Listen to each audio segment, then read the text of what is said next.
Now that we understood what the role of the star is, we can write our own structural directive. So let's create a new directive, and I will use the CLI for this. I will name it unless. So I will basically create the opposite of the ngIf directive. This directive here will attach something only if the condition is false. ngIf does it if the condition is true. So here I'll again delete the spec file here. And in the unless directive I get my selector, which is fine. Now here I need to get the condition as an input. So I'll add input. And remember, in the end we will use property binding with the squared brackets because Angular transforms it for us. We need to, of course, import input from @Angular core.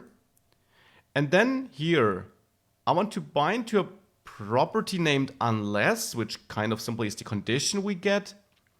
But whenever this condition changes, so whenever some input parameter here changes, I want to execute a method.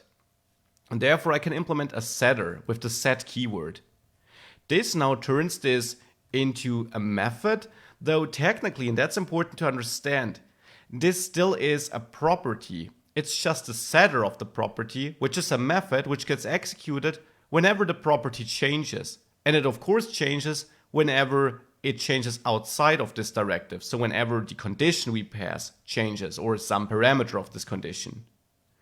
Unless therefore needs to receive the value the property would normally get as an input. And we know that this will be a boolean because it will be our condition in the end. So we could also name this condition. Then we can check if the condition is not true, which is the case in which I want to display something, because unless is the opposite of ngIf. And if the condition is true, well, then I want to display nothing. So that is how we get the condition, how we use it, how do we display something. Keep in mind that our unless directive here in the end will sit on such a ng template component, because that is what it gets transformed to by Angular if we use the star. So we can get access to this template, and we also need to get access to the place in the document where we want to render it. Both can be injected.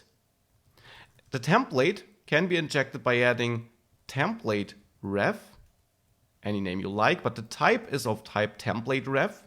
So just like element ref gave us access to the element the directive was on, template ref does the same for a template. And this is a generic type. You can simply pass any here. And we need to import template ref from @Angular core.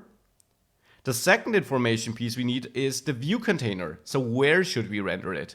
The template is the what. Now the question is where. So I'll name it VCRef for view container reference. And the type is view container reference or view container ref, which is also imported from @Angular core.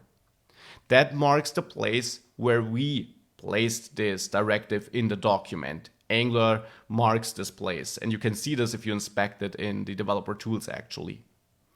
So with these two tools available, we can use the VCRef whenever the condition changes to call the create embedded view method, which does just what the name implies. It creates a view in this view container. And the view simply is our template ref. So this template we created there is exactly this reference to the template there is exactly what we need. Well, and if the condition is true in this case, so if it's not what we are looking for, then we will simply call the clear method to remove everything from this place in the DOM. With that, our own directive is set up. Of course, we need to make sure that it is added here. The CLI did this for us. And now in the app component, we can use our own directive, maybe, to replace ngIf here. So I'll comment out all this stuff here and only copy the original div down there. Comment this in, of course.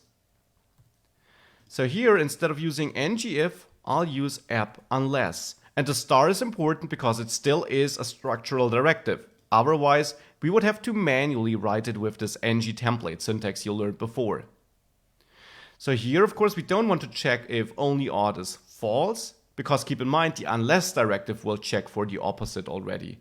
So here we have to pass just only odd.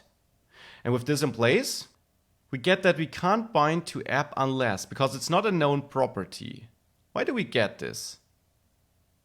Can be really hard to track. We get this error because what we're trying to do is we have property binding here, custom property binding with add input. And we're binding a property named unless.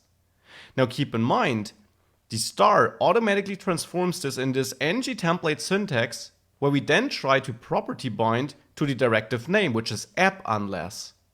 So we have to make sure that our property here shares the name of the directive, app unless, exactly the same as the selector. Now with this, it works fine. And as you can see, if I toggle here, we get the same behavior as before, even though I commented out the ng-if block and use my own app unless directive instead. So this is our own custom structural directive built.